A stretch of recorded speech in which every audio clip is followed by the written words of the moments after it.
नमस्कार विद्यार्थी मित्रांनो, सन्माननीय अध्यक्ष शरद पवारजी, सन्माननीय पंतप्रधान नरेंद्र मोदीजी, महाराष्ट्राचे मुख्यमंत्री उद्धव ठाकरेजी, ही सर्व महत्त्वाची नावे तुम्ही रोजच्या बातम्यांमध्ये ऐकत असालच. तर या महत्त्वाच्या व्यक्तींचा संबंध येतो तो विविध राजकीय पक्षांशी. त्या प्रत्येकाचं नाव त्यांच्या विशिष्ट राजकीय पक्षांशी जोडलं गेलेलं आहे. तर राजकीय पक्ष आपण आज अभ्यासणार आहोत. इयत्ता 10वी विषय राज्यशास्त्र प्रकरण 3 राजकीय पक्ष. सामान्य जनता, प्रतिनिधित्व, निवडणुका आणि लोकशाही या सर्वांमधला महत्त्वाचा दुवा म्हणजे राजकीय पक्ष. अभ्यासूया 3 प्रकरण राजकीय पक्ष. मुलांनो, राजकीय पक्षाचा आपण अभ्यास करणार आहोत खालील घटकांच्या आधारे: अर्थ व वैशिष्ट्ये, पक्ष पद्धती, पक्षांचे प्रकार. तर पाहूया चला तर राजकीय पक्षाचा अर्थ. मुलांनो, तुम्ही ज्या ठिकाणी राहता त्या परिसरामध्ये तुम्हाला विविध गट, संस्था, संघटना काम करत असताना दिसत असतील. महिला असतील त्या त्यांचे प्रश्न घेऊन महिलांच्या संघटनांकडे जातात. कामगार असतील त्यांच्या विविध संघटना असतील. तुमचे पालक ज्या ठिकाणी कामाला जात असतील तिथे सुद्धा वर्कर्स युनियन म्हणजे कामगारांच्या संघटना असतात. आणि मग ह्या संघटना त्या कामगारांचे प्रश्न सोडवण्यासाठी पुढाकार घेतात. कलाकारांच्या संघटना असतात. एवढेच काय, तर तुमची मोठी भावंडं ज्या कॉलेजेसमध्ये, महाविद्यालयांमध्ये शिक्षण घेतात तिथे विद्यार्थ्यांच्या सुद्धा संघटना असतात. शिक्षकांचीही संघटना असते. मग ह्या संघटना त्या संबंधित कामगारांविषयी आंदोलनं करतात. विविध आंदोलनांविषयी सुद्धा बातम्यांमधून तुम्ही पाहिलं असेल, ऐकलं असेल. मग ह्या ज्या सर्व संस्था, संघटना आहेत त्या आणि राजकीय पक्ष सारख्याच आहेत का? तर राजकीय पक्ष ही सामाजिक संघटना आहे बरं का. कारण राजकीय पक्ष हे समाजासाठीच काम करतात. परंतु विविध सामाजिक संघटना आणि राजकीय पक्ष यांच्यामध्ये फरक सुद्धा आहे. कारण राजकीय पक्षाची उद्दिष्ट आणि कार्यपद्धती वेगळी आहे. मग राजकीय पक्ष याची व्याख्या आपण कशी करू शकतो? तर अशी करू शकतो: राजकीय सत्ता प्राप्त करण्यासाठी जेव्हा लोक एकत्र येऊन निवडणूक प्रक्रियेत सहभागी होतात तेव्हा त्या संघटनांना राजकीय पक्ष म्हटले जाते. आणखी वेगळ्या शब्दात मी असं म्हणेल की राजकीय पक्ष म्हणजे निवडणूक लढवून ती जिंकण्यासाठी व त्यानंतर सत्ता मिळवून आपल्या पक्षाचे शासन स्थापन करणाऱ्या लोकांचा गट होय. हा झाला राजकीय पक्षाचा अर्थ. वैशिष्ट्य पाहूया आपण. तर वैशिष्ट्य आहेत राजकीय पक्षाची 5 वैशिष्ट्ये: 1. सत्ता मिळवणे, सत्ता प्राप्ती. 2. विचारधारा. 3. पक्ष कार्यक्रम. 4. सरकारची स्थापना. आणि 5. शासन व जनता यांच्यातील दुवा. पहिलं वैशिष्ट्य काय म्हटलंय? तर सत्ता प्राप्ती. होय, राजकीय पक्षाचं मुख्य वैशिष्ट्य हे की त्यांचं उद्दिष्टच हे आहे की निवडणुका लढवायच्या आहेत, त्या जिंकायच्या आहेत आणि शासन आपल्याला स्थापन करायचे. मग यासाठी विविध राजकीय पक्षांमध्ये अगदी चुरस स्पर्धा लागलेली असते. परंतु या स्पर्धेचं स्वरूप निकोप असायला हवं. निकोप म्हणजे कोणतीही कुशंका, वाईट हेतू न ठेवता स्पर्धा व्हायला हवी. दुसरं वैशिष्ट्य विचारधारा. प्रत्येक राजकीय पक्षात काही धोरणं, विचार हे मनाशी बाळगून आपली भूमिका समाजासमोर, नागरिकांसमोर मांडत असतात. या सर्वांच्या समावेशातून पक्षाची विचारसरणी तयार होते. आणि मग ही विचारसरणी, ही विचारधारा, हे विचार ज्या लोकांना पटतात ते लोक त्या पक्षाला पाठिंबा देतात, त्या पक्षाच्या पाठीशी उभे राहतात. मग या ज्या राजकीय पक्षाला या लोकांचा जो पाठिंबा मिळतो की नाही त्याला म्हणायचं पक्षाचा जनाधार. प्रत्येक पक्षाची वेगळी विचारसरणी असते, विचारधारा असते. परंतु सध्याच्या आधुनिक काळामध्ये मात्र असं दिसून येते की जवळजवळ सगळ्याच पक्षांची विचारसरणी, विचारधारा सारखीच झालेली आहे. तिसरं वैशिष्ट्य पक्ष कार्यक्रम. प्रत्येक पक्षाने आपली विचारसरणी घोषित केलेली असते. निवडणुका जसजशा जवळ येऊ लागतात तसतसे आपली विचारधारा हे घोषित करतात आणि त्यानुसार ती विचारधारा प्रत्यक्षात अंमलात आणण्यासाठी म्हणून पक्ष कार्यक्रम ठरवला जातो आणि त्याची अंमलबजावणी केली जाते सत्ता मिळाल्यानंतर. म्हणजे निवडणूक जिंकल्यानंतर जो पक्ष सत्तेवर येणार आहे तो आधी जी आश्वासनं दिलेली असतात ती पूर्ण करण्यासाठी कटिबद्ध असतो आणि त्यानुसार पक्ष कार्यक्रमाची अंमलबजावणी केली जाते. मग असं आहे का की ज्या पक्षाला सत्ता मिळत नाही तो पक्ष कार्यक्रम काहीच करत नाही? तर नाही. सत्ता जरी नाही मिळाली तरी पक्ष कार्यक्रमांच्या आधारे राजकीय पक्ष लोकांचा पाठिंबा मिळवण्याचा प्रयत्न करतच राहतात. चौथं वैशिष्ट्य आहे सरकारची स्थापना. राजकीय पक्ष सरकार स्थापन करतात आणि देशाचा राज्यकारभार करतात. परंतु हे सरकार स्थापन कोण करू शकतं? तर निवडणुकीमध्ये ज्या पक्षाला बहुमत मिळालेलं आहे, सर्वात जास्त मतं मिळालेली आहेत, बहुमत म्हणजे सर्वात जास्त मतं मिळालेली आहेत, तो पक्ष सरकार स्थापन करतो. आणि याच्या विरुद्ध ज्याला कमी मतं मिळालेली आहेत, बहुमत मिळालेलं नाही आहे, तो पक्ष त्या सत्ताधारी पक्षाच्या विरोधी राहून विरोधी पक्ष म्हणून कार्य करतात. आणि पाचवं महत्त्वाचं वैशिष्ट्य आहे शासन व जनता यांच्यातील दुवा म्हणजे राजकीय पक्ष. तुम्हाला विचारलं जाऊ शकतं की शासन व जनता यांच्यातील दुवा म्हणजे राजकीय पक्ष असं का म्हटलेलं आहे? तर जनतेच्या ज्या मागण्या आहेत आणि गाऱ्हाणी आहेत ती शासनापर्यंत पोहोचवण्याचं कार्य राजकीय पक्ष करतात. आधीच्या वैशिष्ट्यात आपण पाहिलं की ज्याला बहुमत मिळालेलं नाही आहे तो विरोधी पक्ष म्हणून काम करणार आहे. मग हा विरोधी पक्ष काय करणार आहे? तर जनतेच्या ज्या मागण्या आहेत, गाऱ्हाणी आहेत, समस्या आहेत, अडचणी आहेत, ती सर्व शासनात जे बसलेले आहेत, ज्यांनी सरकार स्थापन केलेलं आहे त्यांच्यापर्यंत पोहोचवण्याचं काम विरोधात बसलेले राजकीय पक्ष करणार आहेत. तर शासन, जो राजकीय पक्ष सत्तेत आलेला आहे, ज्याने शासन स्थापन केलेलं आहे, सरकार स्थापन केलेलं आहे, ते शासन आपल्या राजकीय पक्षामार्फत आपण जी कामं करतोय, आपले जे कार्यक्रम आहेत ते सर्व जनतेपर्यंत पोहोचवून जनतेचा पाठिंबा मिळवण्याचा प्रयत्न करतात. याचाच अर्थ झाला की शासन व जनता यांच्यातील दुवा कोण आहे? तर राजकीय पक्ष. तर अशा प्रकारे ही 5 वैशिष्ट्य झाली राजकीय पक्षांची. याच्यात एक उदाहरण देते की सत्ताधारी पक्ष जो आहे या सत्ताधारी पक्षाच्या विरोधात सर्व विरोधी पक्षांची मुंबईत बैठक झाली. एक बातमी आलेली आहे आणि पुढे म्हटलेलं आहे शेतकऱ्यांचे प्रश्न हाती घेणार. म्हणजे शेतकऱ्यांच्या ज्या समस्या आहेत त्या विरोधी पक्षांनी ऐकलेल्या आहेत, त्याबद्दल बैठक झालेली आहे आणि मग हे राजकीय पक्ष शेतकऱ्यांचे प्रश्न घेऊन सत्ताधारी पक्षाकडे जाणार आहे. दुसरं उदाहरण, दुसरी बातमी अशी आली आहे वर्तमानपत्रात की सत्ताधारी पक्षाने ग्रामीण भागात संवाद यात्रांचे आयोजन केले. की सत्तेत असलेल्या राजकीय पक्षाने ग्रामीण भाग, गावाकडचे जे भाग आहेत त्याच्यामध्ये संवाद यात्रा म्हणजे नागरिक, तिथले शेतकरी, कामगार या सर्वांचे प्रश्न जाणून घेण्यासाठी राजकीय पक्षाचे प्रतिनिधी तिथे जाणार आहेत, सत्ताधारी पक्षाचे, आणि ते त्यांच्यामध्ये संवाद घडवून आणणार आहेत, त्यांच्या समस्या जाणून घेणार आहेत.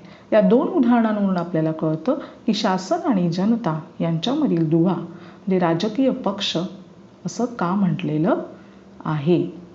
पुढे जाऊन आणखी मी असं म्हणेल की तुम्ही समजा विरोधी पक्षनेते आहात आणि आरोग्य क्षेत्र जे आहे तिथे सरकारने चांगली कामगिरी केलेली नाही, हे तुमच्या पक्षाच्या नजरेत आलं आहे, तर विरोधी पक्षनेता म्हणून तुम्ही काय करणार आहात? तर सरकारकडे त्या समस्या नेऊन मांडणार आहात, पुराव्यानिशी मांडणार आहात आणि सरकारला त्यामध्ये लक्ष घालण्यासाठी सांगणार आहात. सध्याची जी परिस्थिती आहे, आपण कोविड-19 यामुळे पूर्ण जगामध्ये जी परिस्थिती निर्माण झालेली आहे त्यामध्ये शासन जे काम करत आहे त्या ठिकाणी काही तक्रारी असतील, हॉस्पिटलच्या तक्रारी असतील, लोकांचं समाधान होत नसेल, लोकांच्या समस्या असतील, तर विरोधी पक्ष जे आहेत ते या समस्या लोकांसमोर आपल्याला मांडताना दिसून येतात.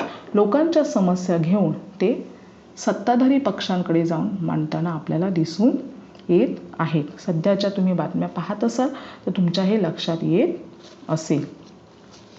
पुढे जाऊन आपण बघूया की भारतातील पक्षपद्धतीचं बदलतं स्वरूप. हा मुद्दा आपण बघूया. स्वातंत्र्योत्तर काळामध्ये 1947 नंतर भारताला स्वातंत्र्य मिळाल्यानंतर आपल्या देशामध्ये काँग्रेस हा एक प्रबळ म्हणजे मोठा पक्ष होता. काही अपवाद वगळता केंद्र व राज्य पातळीवर या पक्षाला बहुमत होते. काही ठिकाणी इतर पक्षांचं सरकार होतं, परंतु केंद्र सरकार आणि राज्य सरकार बहुतेक ठिकाणी या पक्षालाच बहुमत होतं. तर या पक्षाची भारतातल्या राजकारणावर पकड मजबूत होती आणि म्हणून मग ही जी पक्षपद्धती होती त्या पक्षपद्धतीला आपण म्हणूया एक प्रबळ पक्षपद्धती, की एकच पक्ष आहे आणि तोच अगदी मजबूत आहे आणि त्याची पूर्ण सत्ता त्याच्या ताब्यात गेलेली आहे. एक प्रबळ पक्षपद्धतीला 1977 मध्ये मात्र आव्हान दिलं गेलं. हे आव्हान काँग्रेसेतर पक्षांनी एकत्र येऊन दिलं होतं, की काँग्रेस पक्ष एकटा आणि त्याच्या विरुद्ध अनेक पक्षांनी एकत्र येऊन काँग्रेसच्या या एक प्रबळ पक्षपद्धतीला आव्हान दिलं होतं. 1989 मध्ये ज्या लोकसभा निवडणुका झाल्या त्यामध्ये राजकारणात एकाच पक्षाचं वर्चस्व असणं ही जी बाब होती ती संपुष्टात आली. त्यानंतरच्या काळामध्ये काय झालं तर अनेक पक्षांनी एकत्र येऊन आघाडीचं शासन स्थापन केलं. आघाडी सरकार स्थापन करण्याचे हे प्रयोग भारतीय जनता पक्ष आणि काँग्रेस या दोन्ही पक्षांनी केलं. आघाडी शासनातून अस्थिरता निर्माण होते, की त्या शासनामध्ये एकच पक्ष नाही आहे तर विविध पक्ष एकत्र येऊन त्यांनी सरकार स्थापन केलेलं आहे. त्यामुळे त्यांच्या विचारांमध्ये मतभिन्नता आली की ते एकमेकांचा पाठिंबा काढून घेतात, एकमेकांपासून दूर जाण्याचे प्रयत्न करतात. त्यामुळे सरकार कोसळतं, शासनामध्ये अस्थिरता निर्माण होते. हा समज आपल्या देशातील पक्षपद्धतीने खोटा ठरवलेला आहे आणि आघाडीचं शासन असणं ही बाब आता भारताच्या राजकीय व्यवस्थेमध्ये स्थिरावलेली असं म्हटलं जाईल. ते आपल्या महाराष्ट्रामध्ये जे सरकार आहे ते 3 पक्षांनी एकत्र येऊन तयार केलेलं सरकार आहे. शिवसेना, राष्ट्रवादी आणि काँग्रेस या 3 पक्षांचं सरकार सध्या आपल्या महाराष्ट्रामध्ये कार्य करीत आहे. हे याचं उत्तम उदाहरण आपल्याला सांगता येईल. पुढचा मुद्दा आपण बघूया, पक्ष पद्धती. पक्षपद्धती 3 प्रकारच्या आहेत. एकपक्ष पद्धती, द्विपक्ष पद्धती आणि बहुपक्ष पद्धती. एकाच राजकीय पक्षाच्या हाती सत्ता दीर्घकाळ असल्यास व अन्य कोणतेच पक्ष राजकारणात प्रभावी नसल्यास त्या पक्षपद्धतीला एकपक्ष पद्धती असे म्हणतात. मगाशी मी म्हटल्याप्रमाणे स्वातंत्र्यानंतर ते 1977 पर्यंत काँग्रेस हाच एक प्रबळ पक्ष होता आणि काही अपवाद वगळले तर केंद्र व राज्य सरकार हे बहुतेक काँग्रेसच्या हातामध्ये होती. तेव्हा आपण त्या पक्षपद्धतीला म्हणूया एकपक्ष पद्धती. दुसरा प्रकार आहे द्विपक्ष पद्धती. राजकारणात 2 राजकीय पक्ष प्रभावी असतात आणि आलटून पालटून 2 राजकीय पक्षांच्या हाती सत्ता जाते तेव्हा त्या शासन पद्धतीला म्हणता येतं द्विपक्ष पद्धती, की एका वेळेला एका पक्षाला बहुमत मिळालं, क पक्षाला बहुमत मिळालं, तो सत्तेवर आला. दुसऱ्या निवडणुकीमध्ये क पक्षाला बहुमत होतं ते निघून गेलेलं आहे आणि ते ब पक्षाकडे आलेलं आहे. तर त्यावेळेला आलटून पालटून सत्ता क ब कडे जाते त्यावेळेला त्या पद्धतीला आपण म्हणूया द्विपक्ष पद्धती. तिसरा प्रकार आहे बहुपक्ष पद्धती. अनेक राजकीय पक्ष सत्तेच्या स्पर्धेत असतात आणि सर्वांचा कमी अधिक प्रमाणात राजकीय प्रभाव असतो. अशा पद्धतीला आपण म्हणूया बहुपक्ष पद्धती, की अनेक राजकीय पक्ष आहेत. उदाहरणार्थ आपल्या महाराष्ट्रामध्ये मी म्हटलं की मागच्या वेळेला वेगळ्या पक्षाचं सरकार होतं आणि आता वेगळ्या पक्षाचं आहे. पुढच्या वेळेला आणखी वेगळ्या पक्षाचं असू शकेल, परंतु तिथे 1 किंवा 2 पक्ष नाही आहेत तर त्याच्यापेक्षा जास्त पक्ष आहेत. त्या पद्धतीला आपण म्हणूया बहुपक्ष पद्धती. पुढच्या मुद्द्याकडे आपण वळूया, पक्षांचे प्रकार. पक्षांचे मुख्य 2 प्रकार आहेत, राष्ट्रीय पक्ष, प्रादेशिक पक्ष. आता आपण पाहूया राष्ट्रीय पक्ष म्हणजे काय. तर राष्ट्रीय पक्ष, एखाद्या राजकीय पक्षाला राष्ट्रीय पक्ष म्हणून केव्हा मान्यता मिळू शकते किंवा राष्ट्रीय पक्ष म्हणून त्याची ओळख केव्हा होऊ शकते, तर त्यासाठी काही निकष आहेत. राष्ट्रीय पक्ष हा राष्ट्रीय स्तरावर काम करणारा असतोय. केवळ प्रदेशावर तो मर्यादित नसतो. मग निकष काय आहेत की राष्ट्रीय पक्ष म्हणून त्याला मान्यता निवडणूक आयोगाने द्यायला हवी. त्यासाठी निकष आहेत. पहिला निकष आहे 4 किंवा अधिक राज्यांमध्ये लोकसभा किंवा विधानसभेच्या मागील निवडणुकीत किमान 6% वैध मते मिळवणे आवश्यक असते. की जी निवडणूक झालेली आहे मग ती लोकसभेची असेल किंवा विधानसभेची असेल त्यामध्ये 6% वैध मते मिळवायला हवी.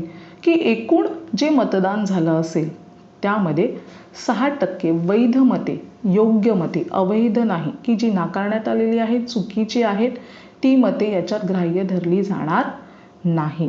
तसेच मागील निवडणुकीत कोणत्याही राज्यातून अथवा राज्यांमधून किमान 4 सदस्य लोकसभेवर निवडून आले पाहिजेत. की तुम्ही जे निवडणुकीला नेते उभे केले होते त्यामधील 4 सदस्य निवडून यायला हवे. तुम्ही 50 सदस्य उभे करा, 100 सदस्य उभे करा, परंतु त्यातले कमीत कमी 4 सदस्य निवडून यायला हवे. किंवा दुसरा निकष आहे एकूण लोकसभा मतदारसंघाच्या, आपल्या भारतामध्ये एकूण 552 लोकसभा मतदारसंघ आहेत, त्याच्या किमान 2% मतदारसंघामधून तसेच किमान 3 राज्यांमधून उमेदवार निवडून येणं आवश्यक असतं. या 2 पैकी एका निकषावरती तुम्ही जर हा निकष पूर्ण केला तर त्या राजकीय पक्षाला राष्ट्रीय पक्ष म्हणून मान्यता मिळते. तर अशा प्रकारे ह्या राष्ट्रीय पक्षाची माहिती आपल्याला मिळते. ह्या भारतातील विविध राष्ट्रीय पक्ष जे आहेत त्यांची आपण ओळख करून घेऊया. पहिला राष्ट्रीय पक्ष आहे तो महत्त्वाचा भारतीय राष्ट्रीय काँग्रेस. स्थापना 1885. चिन्ह तुम्हाला दिसतंय हाताचा पंजा, हे या पक्षाचं चिन्ह आहे.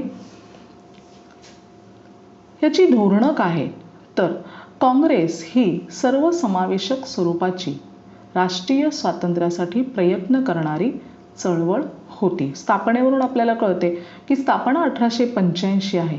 तर हा राजकीय पक्ष भारताच्या स्वातंत्र्य लढ्याच्या चळवळीमध्ये अतिशय महत्त्वाचं योगदान देणारा पक्ष म्हणून ओळखला जातो.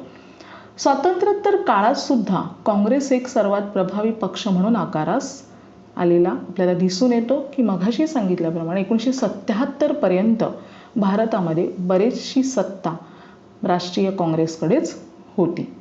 धर्मनिरपेक्षता, सर्वांगीण विकास या धोरणानुसार या पक्षाचं कार्य चालतं. की आम्ही कोणत्याही एका धर्माला मानत नाही आहोत. की भारतीय घटनेचं जे मूल्य आहे धर्मनिरपेक्षता, त्यानंतर भारतातल्या सर्वांचा सर्वांगीण विकास हे सुद्धा यांचं धोरण होतं. दुर्बल घटक जे आहेत आणि अल्पसंख्याक आहेत त्यांच्या समान हक्क आणि व्यापक समाज कल्याण यासाठी लढणारा हा पक्ष आहे. लोकशाही, समाजवाद, आंतरराष्ट्रीय शांतता व सामाजिक समता यावर या पक्षाचा विश्वास आहे. दुसरा राष्ट्रीय पक्ष आहे भारतीय कम्युनिस्ट पक्ष. स्थापना 1925. चिन्ह तुम्हाला दिसतंय. भारतातला हा अतिशय जुना पक्ष आहे. की मजूर, कष्टकरी वर्ग व कामगारांच्या हितासाठी हा पक्ष कार्य करतो. या पक्षाचा भांडवलशाहीला विरोध आहे. की कारखानदारी, की कारखान्याचा जो मालक आहे त्याच्याकडे सत्ता राहणार आहे आणि तो कामगारांची पिळवणूक करणार आहे. तर हा जो प्रकार आहे याला भारतीय कम्युनिस्ट पक्षाचा तीव्र विरोध आहे. त्याला म्हणायचं भांडवलशाहीला विरोध हा पक्ष करतो. 1960च्या दशकात काय झालं तर चीन व सोव्हिएट युनियन या दोन्ही साम्यवादी देशांपैकी कोणाचं नेतृत्व स्वीकारायचं यावरून या पक्षातील नेत्यांमध्ये वैचारिक मतभिन्नता निर्माण झाली आणि त्यांच्यामध्ये फूट पडली. त्यातूनच मग भारतीय कम्युनिस्ट पक्ष मार्क्सवादी हा पक्ष 1964 साली स्थापन झाला. त्याचीच आपण माहिती घेऊया. भारतातला राष्ट्रीय पक्ष भारतीय कम्युनिस्ट पक्ष मार्क्सवादी. 1964 स्थापना. चिन्ह तुम्हाला दिसतं. समाजवाद, धर्मनिरपेक्षता आणि लोकशाही यांचा हा पक्ष पुरस्कार करतो की आम्हाला भांडवलशाही नको आहे तर समाजवाद हवा आहे, की समाजातले सर्व एकाच स्तरावर यायला हवेत. श्रीमंत गरीब हा भेद त्यांना मान्य नव्हता. त्याचप्रमाणे धर्मनिरपेक्षता, धर्म हा महत्त्वाचा नसून माणूस महत्त्वाचा आहे, आणि लोकशाही याचा हा पक्ष पुरस्कार करतो. साम्राज्यवादास या पक्षाचा विरोध आहे, की एखाद्या प्रबळ व्यक्तीच्या हातामध्ये सत्ता या प्रकाराला या पक्षाचा विरोध आहे. कामगार, शेतकरी, शेतमजूर यांच्या हितसंबंधांची जपणूक हे या पक्षाचं मुख्य धोरण आहे. भारतीय जनता पक्ष. भारतीय जनता पक्ष हा राष्ट्रीय स्तरावरील एक महत्त्वाचा पक्ष. चिन्ह कमळ. 1951 मध्ये भारतीय जनता संघ हा पक्ष स्थापन झाला होता. 1977 मध्ये जनता पक्ष स्थापन झाला. त्याच्यात हा जनसंघ विलीन झाला, परंतु तो पक्षही फुटला आणि 1980 मध्ये भारतीय जनता पक्ष हा पक्ष स्थापन झाला. प्राचीन भारतीय संस्कृती, परंपरा यांचं जतन केलं पाहिजे अशी भूमिका हा पक्ष घेतो. भारत हा एक आर्थिक महासत्ता म्हणून पूर्ण जगभर उदयास आला पाहिजे ही या पक्षाची धारणा आहे. आणि सध्या आपल्या केंद्र सरकारमध्ये भाजपची सत्ता आहे, हे तुम्हाला माहीत असेलच. पुढचा पक्ष आहे बहुजन समाज पक्ष. स्थापना 1984. चिन्ह हत्ती. बहुजन या शब्दाचा अर्थ समजून घ्या की दलित, आदिवासी, इतर मागासवर्गीय आणि अल्पसंख्याक यांचा समावेश बहुजन या शब्दामध्ये होतो. मग या पक्षाचं उद्दिष्ट काय आहे? तर या बहुजनांचा विकास करणं, बहुजनांना सत्ता मिळवून देणं हे या पक्षाचं उद्दिष्ट आहे. की स्वातंत्र्य प्राप्तीनंतर सुद्धा अजूनही हा बहुजन वर्ग पाठी राहिलेला आहे, मुख्य प्रवाहामध्ये अजूनही येऊ शकत नाही. अशा या बहुजन समाजासाठी हा पक्ष कार्य करतो आणि त्यांचा विकास करणं, त्यांचं हित पाहणं हे त्यांचं उद्दिष्ट आहे. पुढचा महत्त्वाचा राष्ट्रीय पक्ष आहे राष्ट्रवादी काँग्रेस पक्ष. चिन्ह घड्याळ. 1999 मध्ये या पक्षाची स्थापना झाली. काँग्रेसमधून एक गट बाहेर पडला आणि त्यांनी स्वतःचा वेगळा पक्ष स्थापन केला, राष्ट्रवादी काँग्रेस पक्ष. लोकशाही, समता, धर्मनिरपेक्षता या मूल्यांवर या पक्षाचा विश्वास आहे. 1999 मध्ये या पक्षाने काँग्रेस पक्षाबरोबर युती केली आणि 1999 ते 2014 पर्यंत महाराष्ट्रात हा पक्ष सत्तेवर होता. तसेच केंद्रामध्ये सुद्धा 2004 ते 2014 इतक्या मोठ्या काळात हा पक्ष काँग्रेसच्या नेतृत्वाखालील आघाडीचा एक घटक पक्ष म्हणून काम पाहत होता. पुढचा महत्त्वाचा राष्ट्रीय पक्ष आहे तृणमूल काँग्रेस. ऑल इंडिया तृणमूल काँग्रेस पक्षाची स्थापना 1998 मध्ये झाली. निवडणूक आयोगाने 2016 मध्ये या पक्षाला राष्ट्रीय पक्ष म्हणून मान्यता दिली. का? तर 2016 मध्ये या पक्षाने निवडणूक आयोगाने घालून दिलेले निकष पूर्ण केले. चिन्ह तुमच्या समोर आहे. लोकशाही, धर्मनिरपेक्षता आणि दुर्बल घटकांचे संरक्षण हे या पक्षाचं महत्त्वाचं धोरण आहे. पुढील तक्त्यावर तुम्हाला दिसून येईल की भारतातल्या राजकीय पक्षाने 2009 आणि 2014 मध्ये किती जागा मिळवल्या होत्या. पहिला पक्ष आहे भारतीय राष्ट्रीय काँग्रेस 206 44, भारतीय कम्युनिस्ट पक्ष 4-1, भारतीय जनता पक्ष 116 282. 2014 मध्ये सर्वाधिक बहुमत मिळवून सर्वात जास्त जागा मिळवून भारतीय जनता पक्ष सत्तेवर आला होता. भारतीय कम्युनिस्ट पक्ष मार्क्सवादी 16-9, बहुजन समाज पक्ष 21, 2014 मध्ये 0, राष्ट्रवादी काँग्रेस 2009 मध्ये 9 आणि 2014 मध्ये 6. अशा प्रकारे आपण पहिल्या भागामध्ये पाहिले भारतातील महत्त्वाचे राजकीय पक्ष. सर्वात आधी राजकीय पक्षाचा अर्थ, वैशिष्ट्य, पक्ष पद्धती आणि पक्षांच्या जे 2 प्रकार आहेत, राष्ट्रीय पक्ष आणि प्रादेशिक पक्ष, त्यामध्ये राष्ट्रीय पक्षाची माहिती आपण घेतली. दररोजच्या राजकीय घडामोडी तुम्ही जर दूरदर्शनवर पाहत असाल, वर्तमानपत्रात वाचत असाल, तर नक्कीच तुम्हाला या राजकीय पक्षांबद्दल अधिक माहिती मिळेल. ती जाणून घेण्याचा प्रयत्न करा. भेटूया दुसऱ्या भागामध्ये. तोपर्यंत काळजी घ्या. धन्यवाद.